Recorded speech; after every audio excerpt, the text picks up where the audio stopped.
Hey everybody, Glenn Tompkins here. Welcome to our VectorVest channel. Guess what? Blue shirt means it's still part of our stock market for investors video series, and we've got the next video in our series. Hopefully so far you've learned things about investing in the stock market, what a stock is, how to invest in the stock market, and a whole lot of things. We've covered a lot, and we still got a lot more to cover, but hopefully you're taking these in small bites to get a better understanding of what it's like as a beginner to start to invest in the market.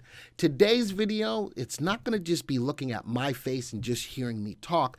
I'm going to introduce you to a great tool as a new investor that you need to start to look into, called Investopedia.com. It's a great resource to help you to learn a lot of this terminology, and we're going to use it today in this video about different market terms and words and sayings and all of those kind of things, terminology that we use within the market that you guys are going to need to know. So what we're going to do is get right into it. And here's the website. Again, Investopedia.com. It's a great free resource for any and all of your questions about terminology and things like that. So here's some of the terms we're going to talk about today. What's the difference between a bull and bear market, or what is a bull and bear market? Before I get into what Investopedia says about the both of them, I'm going to tell you a quick little story. So you look at a bull and you look at a bear, and they can be aggressive, right? But when a bull attacks, it attacks with its horns going up. When a bear attacks, it swipes down with its paw. So from that perspective right there, a bull market, as a bull is striking up, is looking at a market that's rising, and a bear market, as a bear is swiping down, is looking at a market that's coming down. And it's always important, no matter whether you're in a bull market or a bear market, you always want to trade on the right side of the trend, because the market's direction affects about 80% of the stocks in the market. So no matter what, you need to know whether you're in a bull market or whether you're in a bear market. At VectorVest, we give you that information to let you know at all times whether overall you're in a bull or a bear market. So let's start off with a bull market. What is a bull market? A bull market is the condition of the financial market, where you invest your stocks, in which prices are rising or are expected to rise. The term bull market is most often used in a stock market and can be applied to anything that is traded, such as bonds, real estate, currencies, commodities, and of course, stocks. Now, key takeaways. A bull market is a period of time in the financial markets when the price of an asset or a stock or a security rises continually. The commonly accepted definition of a bull market is when prices rise by 20% after two declines of 20% each. That's getting deeper into it, but my idea is from a bull market is that the market is going up. And traders employ a variety of strategies such as increased buy and hold and retracement to profit in bull markets. All right. Now, what's a bear market? A bear market is when the market experiences prolonged price declines. Now the market is going down. The bear swipes down. It typically describes a condition in which securities prices fall 20% from a most recent high amid widespread pessimism and negative investor sentiment. A lot of times, bull or bear markets can be preceded by bull statements, bear statements by people who are well known within the financial markets. Key takeaways. Bear market occurs when prices in the markets decline by more than 20%, often accompanied by negative investor sentiment and declining economic prospects. Earnings, inflation, jobs, all of these things can affect whether we are in a bull or bear market. Bear markets can be cyclical or longer term. The former lasts for several weeks or a couple of months, and the latter can last for several years or even decades. And then we're going to talk a little bit about short selling as well. All right, so those are the terms in regards to bull and bear markets. Let's move over to another statement. What is a dividend? A dividend is something I've talked about in the past videos about passive income, when a company pays you money for owning the stock. A dividend is the distribution of some of the company's earnings. A company's got to be making earnings for the most part in order to pay out a dividend. If you ever find a company that's paying out a dividend and their earnings are not so good, be wary of that company. All right, and it pays that percentage of earnings to a class of its shareholders as determined by the company's board of directors. Common shareholders of dividend-paying companies are typically eligible as long as they own the stock before the ex-dividend date. We'll talk about that in a later video. Key takeaways. A dividend is the distribution of corporate profits. It's company's way. You know, when I have Glenn's Gadgets, it's Glenn's Gadgets' way of saying, thank you guys, we're going to give you a piece of what we've made. All right. Dividend payments and amounts are determined by a company's board of directors. Dividends are payments made publicly by publicly listed company as a reward to investors for putting their money into the venture. So you always want to start to think about long-term finding companies that do pay a dividend. They are thankful for your business. All right. Let's go to my next terminology. Exchanges. What is an exchange? Stock exchanges are marketplaces in which the U.S. financial securities, commodities, derivatives, and other financial instruments are traded, while in the past, traders and brokers used to meet physically in a stock exchange building way back in the day to do that, to trade stocks. There used to be a certificate of ownership of a stock. You don't have that anymore, but you would trade and you would sign off, you would pay your money, and you would own physical paper that said you owned X amount of shares. When you want to sell them, you would turn in those papers for somebody to buy them back. All right, so major exchanges in the United States, the New York Stock Exchange. There's exchanges all over, the American Stock Exchange, the Miami Stock Exchange, the Chicago Stock Exchange. There's a lot of different exchanges, but, you know, think of it sort of like an auction. You go to the place where you want to buy and sell on these exchanges, all right? Now, when you talk about exchanges, the next thing that comes up to your mind is indexes. Indexes change on these, or traded on these exchanges. An index is a method to track the performance of a group of assets. So an index, like the S&P or the Dow or the NASDAQ or the Russell 2000, is a group of stocks that fit the criteria to be on those indexes. And once you meet the qualifications to be on those indexes, you remain there. Once you don't meet up to the standards of those qualifications, you get delisted off of those indexes and get put back on. Another company will come in and take over. All right. How about from an exchange as well, exchange-traded funds, or ETFs? An exchange-traded fund is a type of security that tracks an index. So if I want to trade the S&P or the Dow or the NASDAQ, I can do it by way of an exchange-traded fund.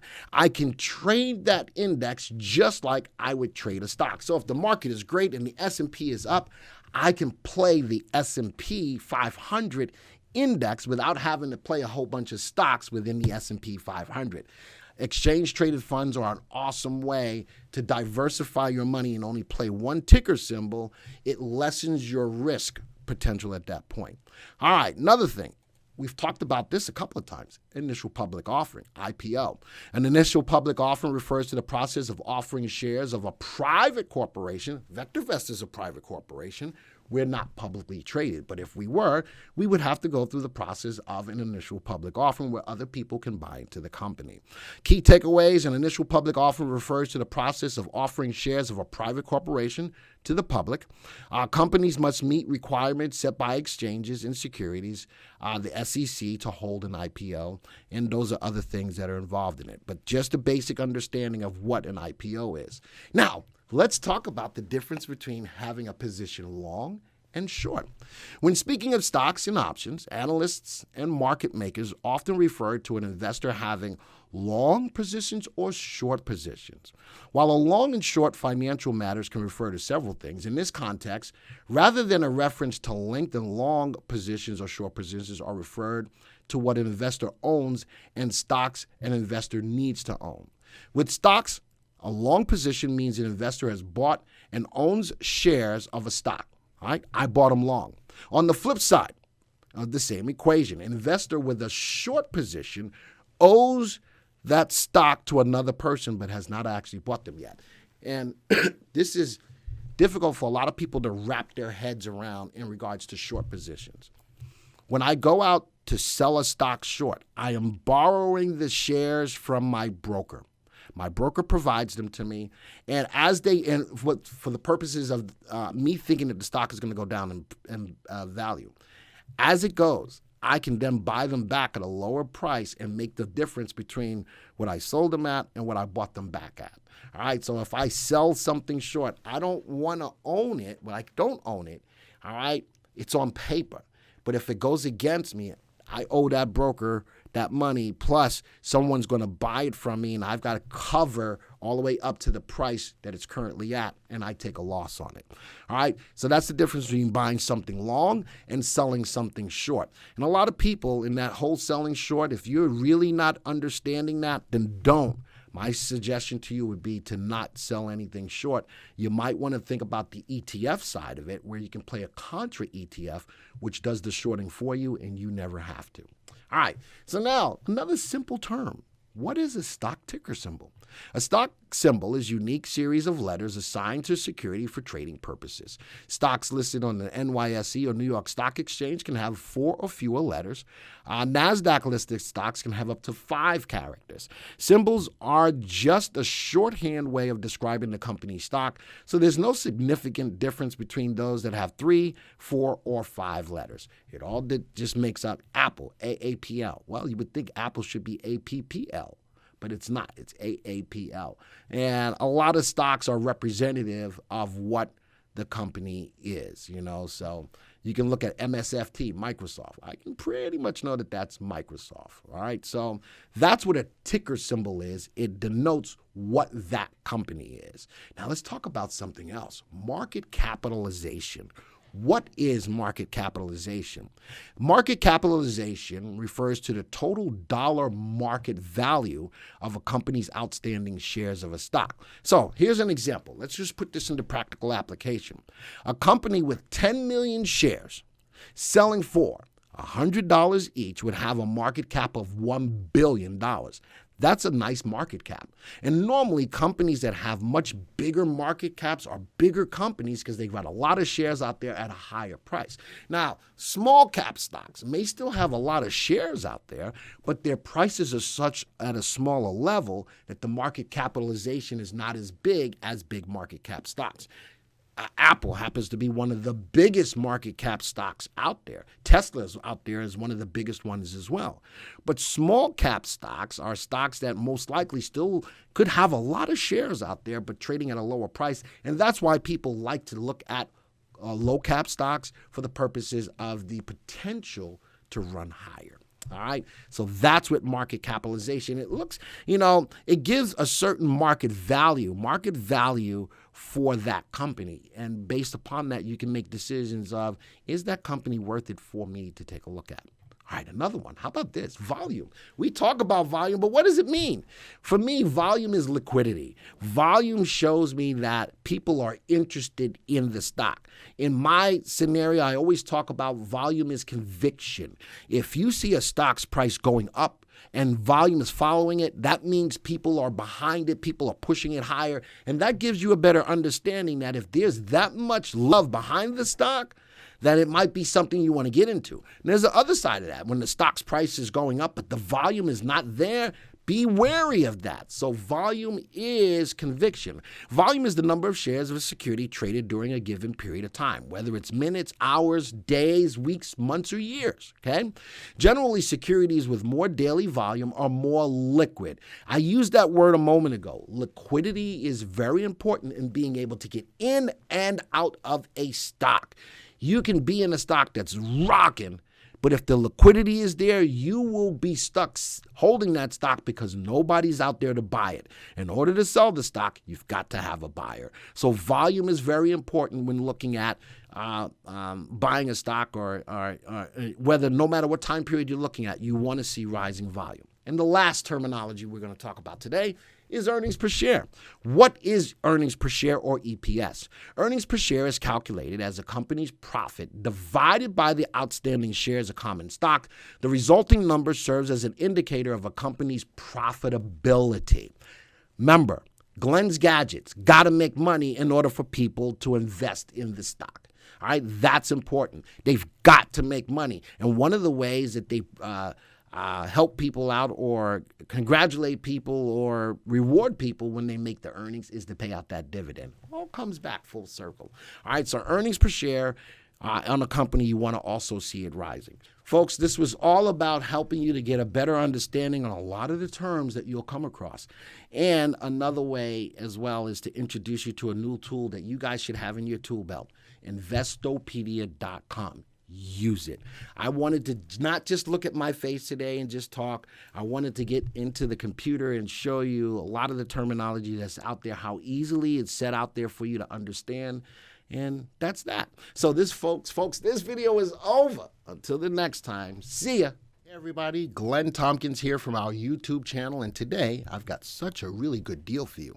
Are you actually ready to transform your portfolio? And if you are, then you're ready for the 28-day portfolio challenge. In this challenge, we're going to show you how to have the bad stocks removed from your portfolio. We're going to help you to know which are the best stocks to buy, and the most important thing, we're going to help you to know when the right time is to buy them. And folks, this challenge is absolutely free. Yes, you heard that. Absolutely free for 28 days. Now, as I go through this, I want to show you there's 5 steps to making this happen. Step 1, become an expert at stock analysis. We're going to teach you a tried and true way to help you to truly analyze a stock. We're going to help you to know when to sell and weed the bad stocks out of your portfolios, the ones that are hurting your portfolios. And then we're going to teach you to know when to buy and put probability on your side, not just buying because someone said to just buy a stock. Step 4, we're going to show you how to know what to buy and cherry pick the best candidates to help you to consistently make money. And step number 5, which is going to help to simplify your day with a 10-minute management plan, managing all of these things within 10 minutes a day. So what you do is when you're ready, you click on sign up today. It's going to take you to this link right here, your VectorVest order. And I want you to know something. This is free. It's a $475 value that we're going to walk you through for 28 days. What else do you get? You get access to the 28-day plan. You get live training webinars on the 5-step successful investor system, step-by-step videos. We're going to give you action items to complete for each lesson to help you to implement what you've learned. It's called practical application. Live Q&A sessions. We're also going to put you into a private Facebook group, and then on top of all of that, fun activities and giveaways, because learning should be fun too. So again, we're going to show you how to get the bad stocks moved out of your portfolio. We're going to show you how to draw a line in the sand on all the remaining stocks to see which ones bypass that or whatever. A list of stocks you'd be willing to buy when the time is right, a daily plan to manage your portfolio, and confidence that you're in control of your investments. If you're ready, folks, click the 28-day link here or go to www.vectorvest.com/28. We hope you see you there, folks.